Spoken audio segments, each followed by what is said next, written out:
Welcome back to another Millionaire Mansion home tour. This house I knocked on just a few weeks ago. This homeowner, he's a businessman and entrepreneur. We know his house is worth just over $2 million. We're gonna find out how he got this house, where he's headed, his whole backstory, and see the entire inside of the house. I can't wait to show you this home. Let's head inside and see the space and learn the story.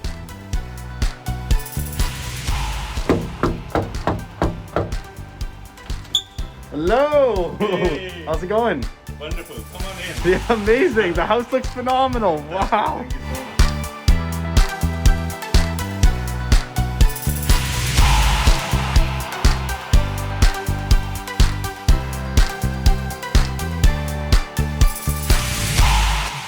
Your house is spectacular. I want to say thank you, and I want you to introduce yourself. So, who are you? Where are you from? So, my name is Anurag Sinha. Okay. I'm from India. Okay. I was born in India, and then I have been to different countries because I was with Foreign Services in Government of India. Foreign Services. I have. Sorry, it kind of sounds like you're a spy. Yeah. So no.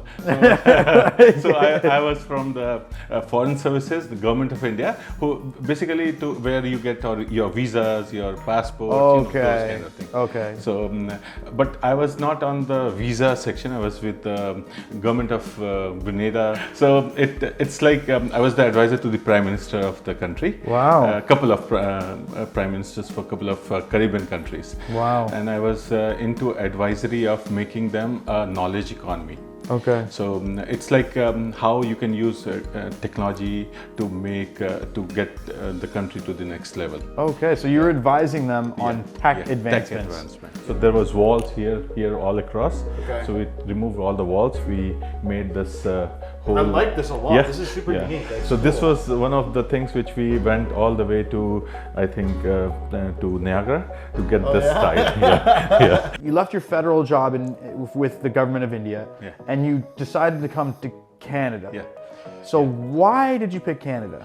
So one thing was what was making me difficult was moving from one place to another. I was not settling down anywhere. Yeah, okay. So 2008 I came here for a resource person for a conference which was supposed to be held in Canada. So you were coming to To see to give my experience in Caribbean and to share the experience with other part of the world. So there were 120 countries who had participated. yeah, and you were speaking there. Yeah. So that was the time when I came first into Canada. And would why'd you stay? Yeah. So diversity, education and health. So when you land in this country, it will be very challenging. But those couple of years, they don't understand it is couple of years, not days. Yeah. So you don't get a red carpet entry here. Everybody was director at their country and came here and now sweeping the floor. Yeah. Don't give me this. Yeah. This. You were thing here that and you now are you're here, and that. yeah. I'm just telling you, it doesn't work. You are coming to a country where you have to start. When you came to Canada, you lost all your credibility. Everything. You are Wow. on the page one of this. Wow. This So whole life. you dropped it all to start fresh. Fresh, yeah. Just to be in Canada. And that you have to make up your mind before you come. Yes. The fridge here. Yeah. So That's so a computer. Yeah, absolutely. So this was another thing that we wanted to upgrade all the appliances from the one which was available at that time. Yeah. So we just upgraded with an iPad. You can have some kind of in the morning. Can you play games on Yes, you can do anything whenever you want to. I wanted to do by myself something, right? You wanted to find your own journey. My own journey. I started looking for a company which I can buy. I had an equity. I took out 100,000 from there. Then I got 75,000 unsecured. So That's a really risky loan absolutely. too. So listen, so 25,000 I got it from a bank. They gave me on credit. Wow. So you just got money from everyone. So the day when I closed this transaction, I had $3,500 in minus in my account. -3, and you all this debt. Yes, everything. Okay, my car Corolla, I took 3,500 from that also. Oh my God! So I put everything, whatever I had it in my life, into that company. everything. Yeah, that's a huge risk. And the one more challenge was I didn't have $80 for the wire transfer to do from the bank to the lawyer's account. Oh my God! So you literally didn't. I only had $50. You didn't have enough money to send the money. To send the money. So why I gave you this story is that it's a risk. Yeah. Okay. Risk has reward. Everybody says it, right? Everybody knows it. But risk you have to take. You know, the reward will come with your efforts. Tool and die. I have zero knowledge of tool and die. The time. Just to let you know. Nothing. Imagine I have put everything of my life into that. Oh my God! Okay. What exactly did they manufacture? What is it? What is the product? So they don't have product. That's why I didn't brought any product. They make dies to make product. Okay.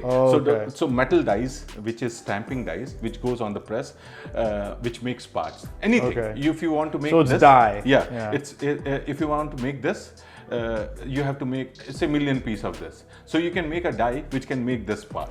Okay, and you sell that die to the place that makes this. Who makes this. And this is only one factory. You know.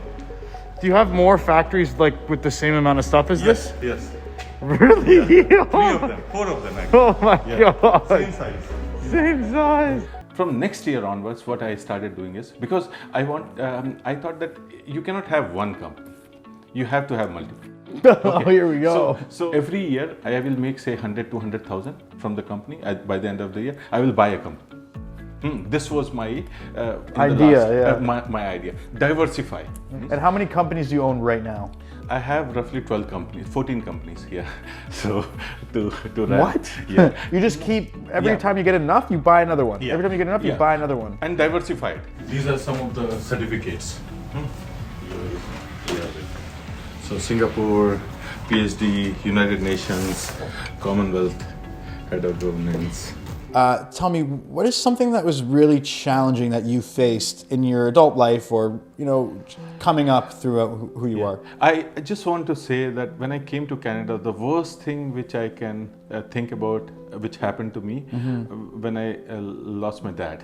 Oh, wow. He was one of the most supporting in my life. And India is very far from here. It takes very long to go. And I used to go every year couple of times. To visit. 3, 4 to see him. Whenever he is in the hospital, I make sure I am there with him in the hospital till the time he is discharged from the hospital. It may take 10 days, it may take a week.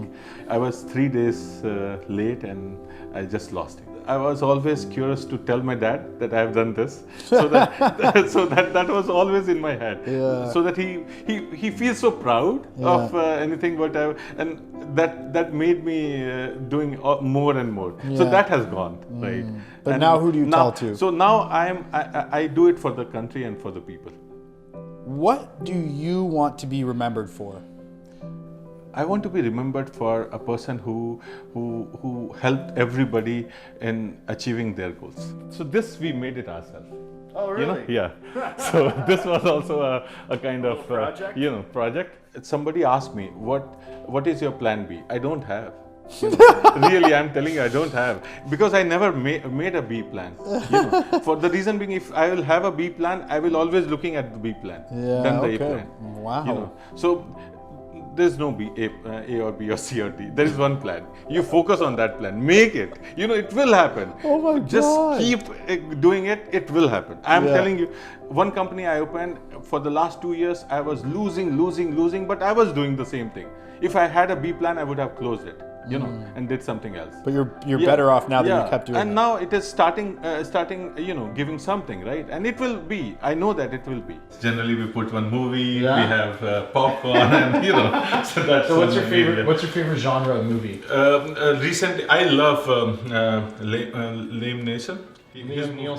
He's an awesome guy. I really love him. He's getting old, but still he is one of them. He always has the same plot line. He's always like trying to save someone, and he's like stressed out. Absolutely. That's hilarious. I am pushing myself hard to make sure that it is all it will come to one day a So bigger. you're never satisfied. Yeah.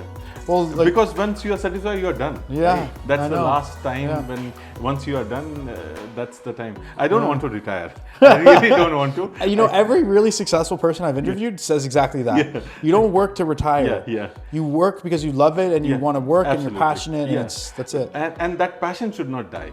You know, the day the passion dies, you are done. You know, then you can't do anything. Okay, so the interview was phenomenal. Your house is beautiful. You're doing so well, and you have so much more to work towards. I want to say thank you so much for bringing me here and telling me your story, and I hope the audience likes it as much as I did. Thank you so much. I should not be becoming a prophet, right? I am not. Please. Next thing you I'm know, just trying my level best to, you know. every person in Yeah. India trying to call you for a visa. Yeah, please. Oh my I'm God. not. You know. Another successful millionaire mansion home tour. Honestly, big thank you to Anurag for inviting us inside, showing us this amazing house, and telling his entire backstory. What a successful guy. He came to Canada, he lost it all, but he built it back all up. If you like this content, make sure you give a thumbs up and subscribe, because I tell stories like this one and make videos like this one every single week. And if you have something you want me to ask one of these homeowners, drop it in the comment section below so I can integrate what you want to know into my videos. And if you're not familiar with who I am, I'm very popular on TikTok for going around rich neighborhoods, right up to the doors, knocking on them, and asking the homeowners the question we all want to know. What do you do for a living?